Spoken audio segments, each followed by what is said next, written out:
కర్మయోగం. వ్యక్తిత్వంపై కర్మ ప్రభావం. కర్మ అనే పదం క్రు అనే ధాతువు నుండి ఉద్భవించింది.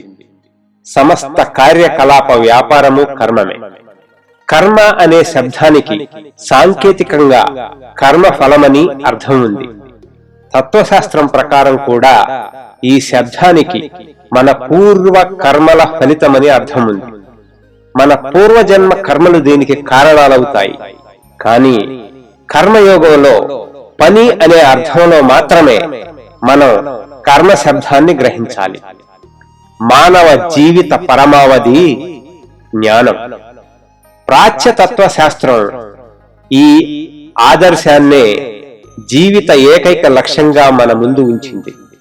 మానవ మనుగడ పరమావధి సుఖం కాదు, జ్ఞానం. సుఖ సంతోషాలకు అంతం ఉంది. సుఖమే పరమావధి అనుకోవడం భ్రాంతి.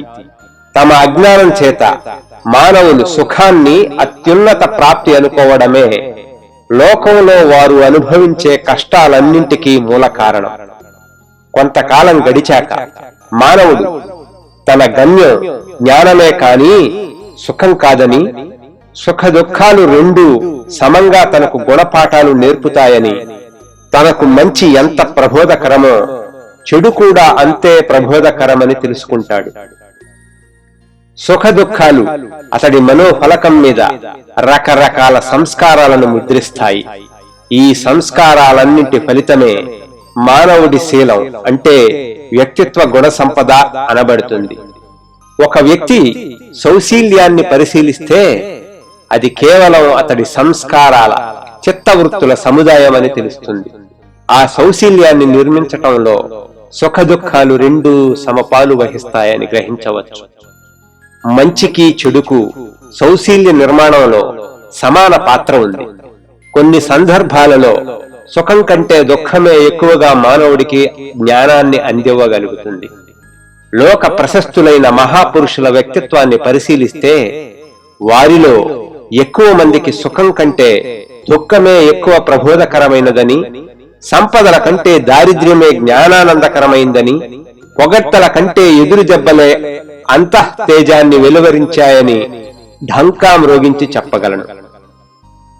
జ్ఞానం వెలుపల నుండి జనించడం లేదు, అది మానవులోనే అంతర్నిహితమై ఉంది. మానవుడు తెలుసుకుంటున్నాడు అనడం కంటే వాస్తవాన్ని కనుగొంటున్నాడు, తెరను తొలగిస్తున్నాడు అనడమే మనస్తత్వ శాస్త్రోచితమైన భాష అవుతుంది. ఇలాగే మానవుడు అఖండ జ్ఞాన నిలయమైన తన ఆత్మను కప్పి ఉన్న అజ్ఞానావరణను తొలగించుకొని తన ఆత్మను కనుగొనుటే నిజానికి అతడు నేర్చుకొనుట. న్యూటన్ గురుత్వాకర్షణ శక్తిని ఆవిష్కరించాడని అంటాం. అది అతడి కోసం నిరీక్షిస్తూ ఒక మూల కూర్చుని ఉందా? అది అతడి మనసులోనే ఉంది. సమయం రాగానే అతడు దానిని కనుగొన్నాడు. ప్రపంచం ఇంతవరకు గ్రహించిన జ్ఞానమంతా మనస్సు నుండే ఉత్పన్నమవుతుంది. అనంత విశ్వాభాండాగారం నీ మనస్సులోనే ఉంది. మనస్సును పరిశీలించుకుందామనే తలంపును స్ఫురింపజేసేది, పరిశీలించుకునే అవకాశాన్ని సమకూర్చేది మాత్రమే బాహ్య ప్రపంచం. కానీ అధ్యయన విషయం ఎల్లప్పుడూ నీ మనస్సే అవుతుంది. యాపిల్ పండు రాలడం న్యూటన్ కు ఒక సూచన మాత్రమే. అతడు తన మనస్సును అధ్యయనం చేసి అంతకు ముందే దానిలో ఉన్న భావ పరంపరను క్రమ పద్ధతిలో అమర్చుకోగానే అతడికి వాటిలో కొత్త సమన్వయం స్ఫురించింది. దీనినే మనం గురుత్వాకర్షణ నియమం అంటున్నాం. ఈ సమన్వయం యాపిల్ పండులోనో భూగర్భంలోనో మరి దేనిలోనో లేదు. జ్ఞానమంతా వ్యావహారికంగాని పారమార్థికంగాని మానవుడి మనస్సులోనే ఉంది. అనేక సందర్భాలలో ఇది మరుగున పడి ఉండి బహిర్గతపరచబడదు. ఈ తెర క్రమంగా తొలగింపబడినప్పుడు మనం నేర్చుకుంటున్నాం అంటాం. ఈ తెర ఎంత ఎక్కువగా తొలగితే జ్ఞానం అంత ఎక్కువ కలుగుతుంది. ఏ వ్యక్తిలో నుండి ఈ తెర తొలగింపబడుతున్నదో అతడే జ్ఞానాభివృద్ధి చెందుతున్న మానవుడు. ఎవరి మీద ఈ ఆవరణం దట్టమై ఉంటుందో అతడు అజ్ఞాని. ఎవరి మీద నుండి అది పూర్తిగా తొలగిపోతుందో అతడే సర్వజ్ఞుడు. పూర్వం సర్వజ్ఞులు ఉండేవారు, ఇక ముందు కూడా ఉద్భవిస్తారని, రాబోయే యుగాలలో అసంఖ్యాకంగా ఉంటారని నా నమ్మకం. మనస్సులో జ్ఞానం చెకుముకి రాయిలో దాగిన అగ్ని వలె ఉంటుంది. బాహ్య ప్రపంచం అనేది దానిని స్ఫురింపజేసి వెలువరించే ఒరిపిడి మాత్రమే. మనల్ని మనం నెమ్మదిగా పరిశీలించి చూసుకుంటే మన కన్నీళ్లు, మందహాసాలు, సంతోషాలు, దుఃఖాలు, నవ్వులు, ఏడ్పులు, ఆశీర్వచనాలు, శాపాలు, స్తుతులు, నిందలు ఇవన్నీ మన నుండి వెలువడినవే అని మనకు స్పష్టమవుతుంది. వీటన్నిటి ఫలితమే మన ప్రస్తుత స్థితి. ఈ అభిఘాతాల మొత్తం కర్మ అనబడుతుంది. ఆత్మను స్పృశించి ఆత్మ తేజాన్ని వెలువరించేది, ఆత్మకు ఉన్న శక్తి జ్ఞానాలను బహిర్గతపరిచేది అయిన ప్రతి మానసిక భౌతిక అభిఘాతము కర్మయే. కర్మ శబ్దం ఇక్కడ విపులార్థంలో ప్రయోగించబడింది. ఇలా మనం నిరంతరం కర్మ వనరుస్తున్నాం. నేను మీతో మాట్లాడుతున్నాను, ఇది కర్మ. మీరు వింటున్నారు, అది కూడా కర్మే. మనం ఊపిరి పీలుస్తున్నాం, ఇది కర్మ. నడుస్తున్నాం, ఇది కర్మే. మన శారీరక లేక మానసిక కార్యకలాపమంతా కర్మయే. వాటి ముద్రలు మనలో నిలిచి ఉంటాయి. కొన్ని కర్మలు చిన్న చిన్నవైన అనేక కర్మల మొత్తం. సముద్ర తీరంలో నిలబడి అలల తాకిడిచే కలిగే శబ్దాన్ని విన్నప్పుడు అది మహాఘోషగా తోస్తుంది. అయినా అందలి ప్రతి తరంగము అసంఖ్యాకమైన చిన్న చిన్న తరంగాలచే రూపొందినదని మనకు తెలుసు. ఈ ప్రతి చిన్న తరంగము శబ్దం చేస్తున్నప్పటికీ అది మనకు వినబడటం లేదు. అవి అన్నీ కలిసి మహా తరంగమైనప్పుడే మనం తరంగ ఘోషను వింటున్నాం. ఇలాగే ప్రతి హృదయ స్పందన కర్మమే. కొన్ని రకాల కర్మలు మన అనుభవాన్ని స్పృశిస్తాయి, విస్పష్టంగా గోచరిస్తాయి. అయినప్పటికీ అవి చిన్న చిన్న కర్మల సముదాయమే. నువ్వొక వ్యక్తి గుణాన్ని నిజంగా నిర్ణయించదలిస్తే అతడు చేసిన ఘన కార్యాలను పరిగణించవద్దు. ఎప్పుడో ఒకప్పుడు ప్రతి మూర్ఖుడు మహావీరుడు కావచ్చు. అతి సాధారణమైన పనులను నిర్వర్తించేటప్పుడే అతన్ని పరిశీలించు. ఒక మహా వ్యక్తి నిజమైన స్వభావాన్ని ఇలాంటి సామాన్యమైన పనులే తెలియజేస్తాయి. అల్పులు కూడా ఉత్కృష్ట సమయంలో ఏదో విధమైన ఘనత వహిస్తారు.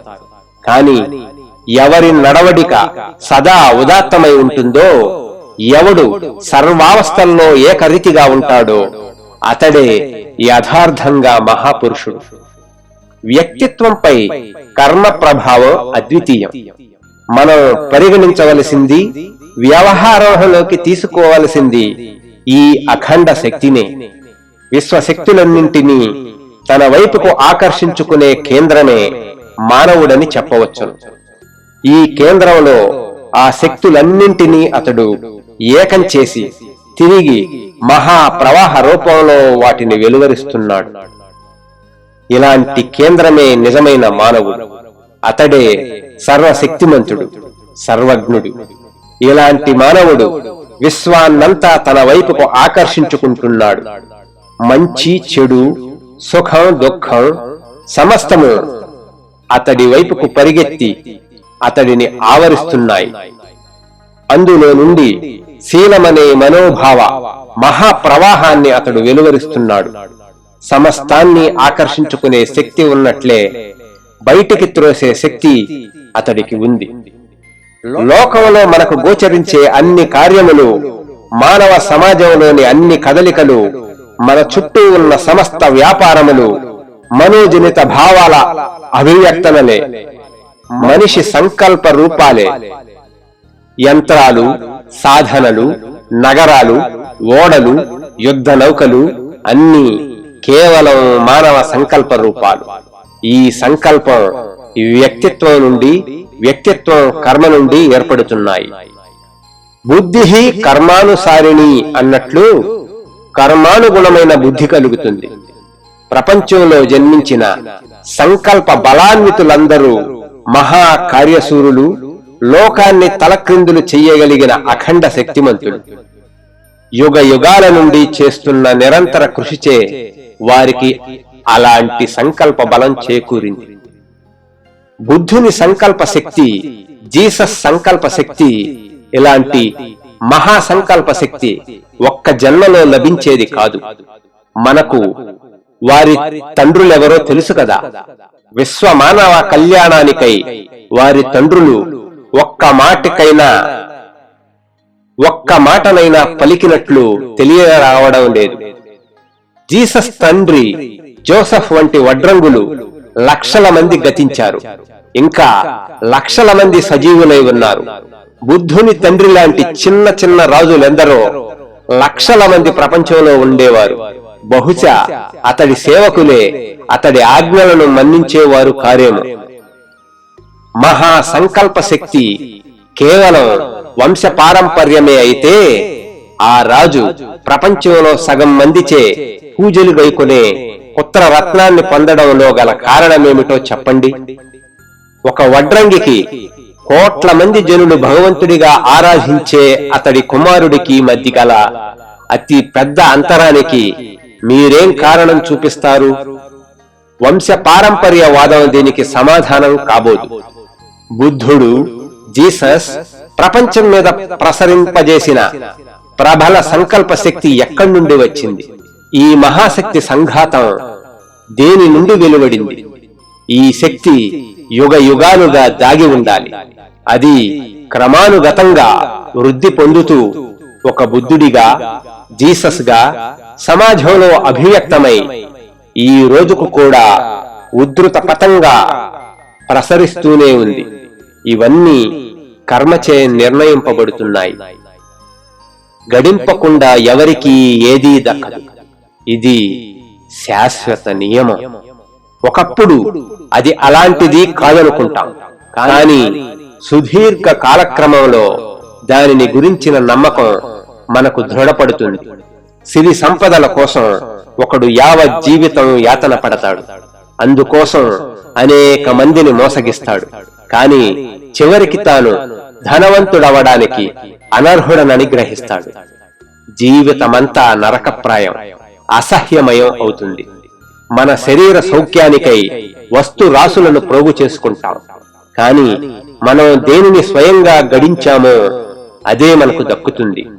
మూర్ఖుడొకడు ప్రపంచంలోని సమస్త గ్రంథాలను కొనుక్కొని తన పుస్తక భాండాగారంలో పదిలపరుచుకున్నప్పటికీ ఏ గ్రంథాలను చదవడానికి అర్హత ఉందో వాటిని మాత్రమే చదవగలుగుతాడు.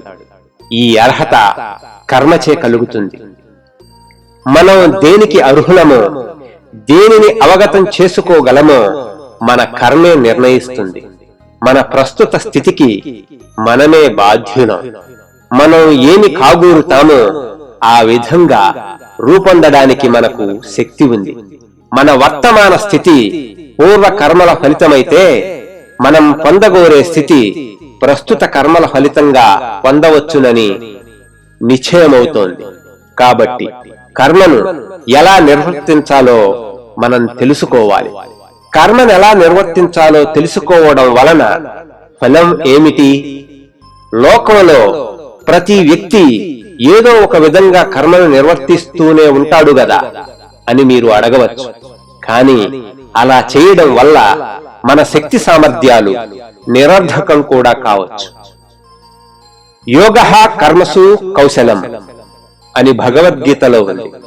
కౌశలంతోనూ శాస్త్ర దృష్టితోనూ కర్మను నిర్వర్తించడాన్నే కర్మయోగమని భగవద్గీత వెల్లడిస్తోంది. నిర్వర్తించవలసిన విధానాన్ని తెలుసుకుంటే కర్మచే అత్యున్నత ఫలాలను పొందవచ్చు. మనసులో స్వతః సిద్ధంగా ఉన్న శక్తిని బయటికి తీసుకుని రావడమే, ఆత్మను మేల్కొల్పడమే సమస్త కర్మల ఉద్దేశమని మనం జ్ఞాపకం ఉంచుకోవాలి. ప్రతి మనిషిలోనూ శక్తి ఉంది, అలాగే జ్ఞానమూ ఉంది. వివిధ కర్మలు ఈ శక్తిని, జ్ఞానాన్ని జాగృతం చేయడానికి ఉపయోగపడే ఆఘాతాలు.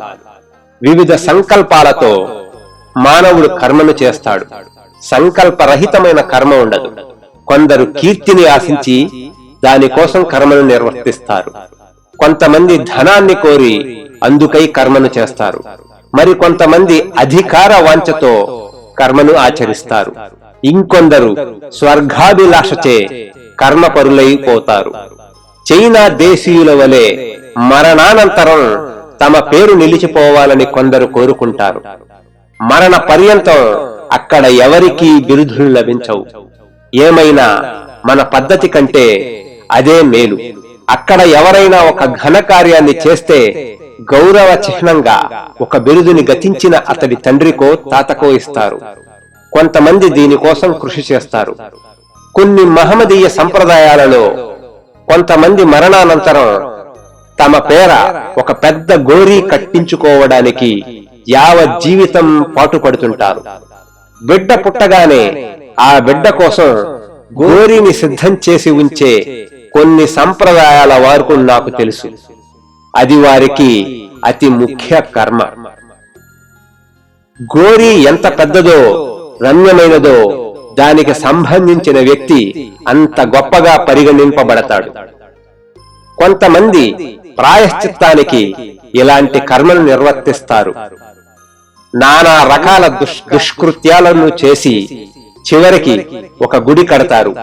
లేదంటే పురోహిత వర్గం వలన స్వర్గానికి పోయే అధికారాన్ని పొందడానికై వారికి లంచంగా ముడుపులిస్తారు.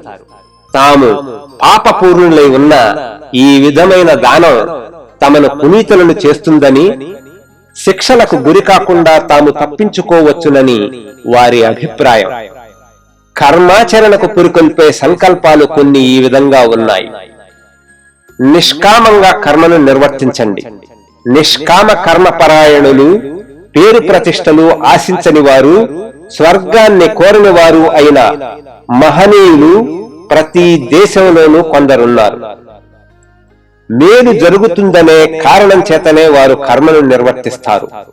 ఇంతకంటే ఉన్నతాశయాలతో లోక కళ్యాణం పట్ల అవ్యాజ ప్రేమచే, లోక హితాభిలాషచే దీనులను హితం చేకూరుస్తూ మానవ కోటికి తోడ్పడే మహాత్ములు మరికొందరున్నారు. సర్వసాధారణంగా పేరు ప్రతిష్టలను ఆశించే వారికి అవి వెంటనే సిద్ధించవు. ముసలితనంలో కాటికి కాళ్లు చాపుకున్నప్పుడు అవి లభిస్తాయి.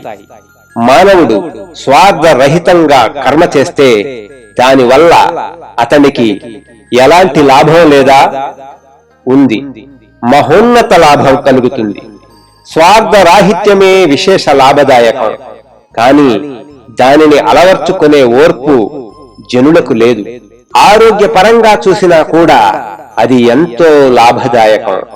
ప్రేమ, సత్యం, నిస్వార్థత అనేవి మనకు మహోన్నత ఆదర్శాలే గాని కేవలం నైతిక భాషాలంకారాలు కావు. ఎందుకంటే ఈ ఆదర్శాలలో అటువంటి శక్తి నెలకొని ఉంది. ముఖ్య విషయం, ఎటువంటి స్వార్థాన్ని మనసులో ఉంచుకోక భవిష్యత్తును, స్వర్గం, నరకం వంటి వాటి గురించి ఆలోచింపక 5 రోజులు కనీసం 5 నిమిషాలు కర్మను చేయగలిగిన వ్యక్తిలో మహాపురుషుడు కాగల శక్తి దాగి ఉంది.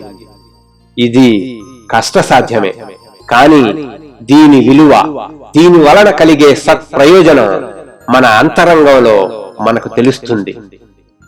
మహత్తరమైన నిగ్రహంగా అభివ్యక్తమయ్యేది ఈ అఖండ శక్తే బాహ్య కార్యకలాపాలన్నిటిలో వ్యక్తమయ్యే శక్తి కంటే ఆత్మ నిగ్రహంలోనే మహత్తరమైన శక్తి ప్రకటితమవుతుంది. 4 గుర్రాలు పూంచిన బండి ఎలాంటి నిరోధం లేకుండా కొండ మీద నుండి మహావేగంతో క్రిందికి రావచ్చును, లేదా బండివాడు ఆ గుర్రాలను నిరోధించవచ్చును. యథేచ్ఛగా గుర్రాలను పోనివ్వడంలోనూ వాటిని నిగ్రహించడంలోనూ దేనిలో అధిక శక్తి ప్రకటితమవుతుంది? ఫిరంగి గుండు ఒకటి గాలిలో మహావేగంతో దూసుకుపోయి దూరంగా ఎక్కడో పడుతుంది. మరొకటి మార్గ మధ్యంలో ఏ గోడకో కొట్టుకుని అక్కడే ఆగిపోతుంది. ఆ దెబ్బకు అక్కడ అమితమైన వేడి పుడుతుంది. స్వార్థ సంకల్ప సాధనకై బహిర్ముఖంగా వెలువడే శక్తి అంతా వ్యర్థమవుతుంది. అలాంటి ప్రక్రియ తిరిగి నీకు శక్తినివ్వదు. కానీ శక్తిని వెలుపలకి పోనివ్వక నిగ్రహిస్తే అది బలవృద్ధికరమవుతుంది. క్రమంగా ఇలాంటి ఆత్మ నిగ్రహం ఎనలేని సంకల్ప శక్తిని ఏ క్రీస్తునో బుద్ధుడినో రూపొందించగల మహోన్నత గుణగరిష్టతను పెంపొందిస్తుంది. ఈ రహస్యాన్ని మూర్ఖులు తెలుసుకోలేరు, కానీ మానవ కోటినంతా పరిపాలించాలని కోరుకుంటారు. మూర్ఖుడైన శ్రమపడి వేచి ఉంటే సమస్త ప్రపంచాన్ని పరిపాలించగలడు. అతడిని కొన్ని సంవత్సరాల వరకు వేచి ఉండనివ్వండి. పరిపాలించాలనుకునే ఆ మూర్ఖపు ఆలోచనను నిగ్రహించుకోనివ్వండి. ఆ ఆలోచన పూర్తిగా తొలగిపోగానే లోకంలో అతడు శక్తి సంపన్నుడవుతాడు.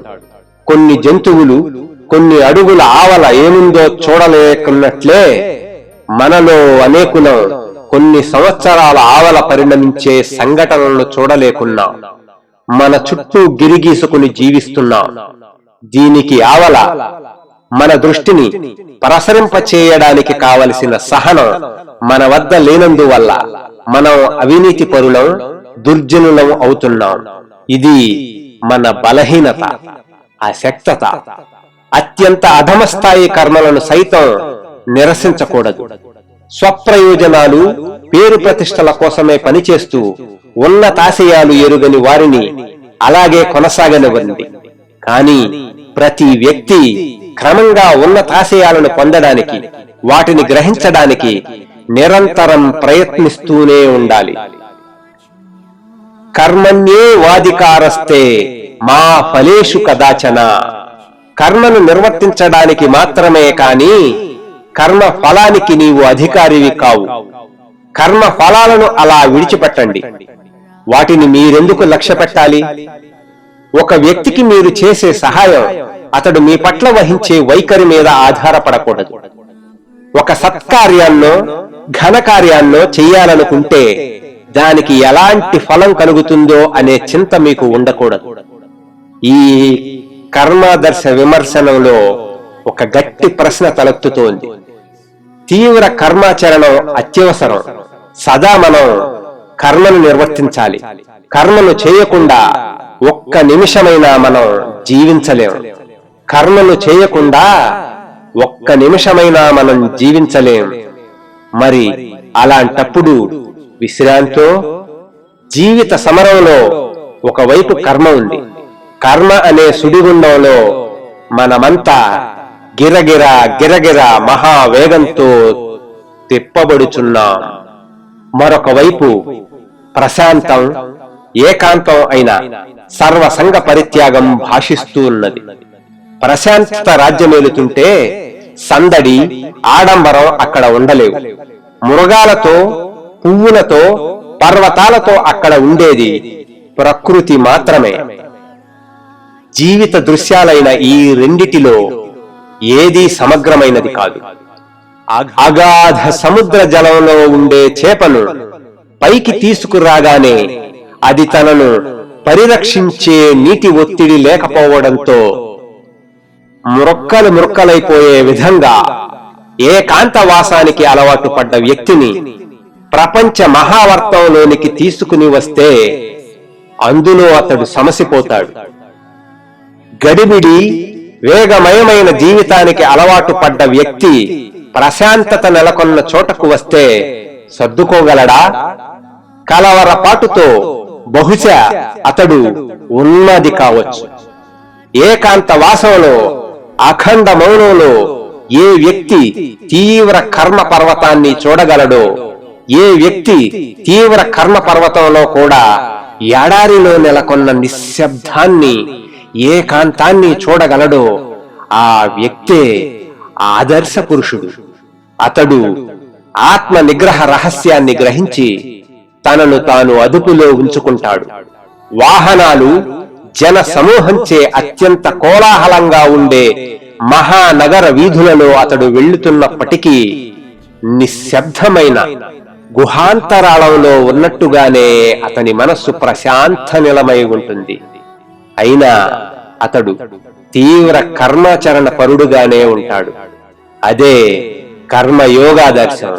ఈ స్థితిని పొందితే మీరు నిజంగా కర్మ రహస్యాన్ని గ్రహించినట్లే. కాని మనకు ప్రాప్తించిన కార్యాలను యథావిధిగా స్వీకరించి ప్రారంభం నుంచే మనల్ని మనం మరింత స్వార్థరహితులుగా చేసుకుంటూ కర్మయోగాన్ని మొదలు పెట్టాలి. మనం కర్మను నిర్వర్తించాలి. కర్మాచరణకు మనల్ని పురికొల్పుతున్న శక్తి ఏదో గమనించాలి. ప్రారంభంలో కొన్ని సంవత్సరాల పాటు కర్మాచరణకు పనులు ప్రేరేపించేది తప్పక స్వార్థమే అని గ్రహిస్తాం. అయినా పట్టు వదలక ప్రయత్నం చేస్తే ఈ స్వార్థ పరత్వం క్రమంగా నశించి చివరకు నిజంగా నిస్వార్థ కర్మను నిర్వర్తించగలిగే సమయం వచ్చి తీరుతుంది. జీవిత గమనంలో ముందుకు వెళుతూ ఉంటే మనం పూర్తిగా నిస్వార్థపరులమయ్యే రోజు ఎప్పుడో ఒకప్పుడు వస్తుందని ఆశించవచ్చు. ఆ స్థితి ప్రాప్తించగానే మన శక్తులన్నీ ఏకాగ్రమవుతాయి. సహజ జ్ఞానం వ్యక్తమవుతుంది.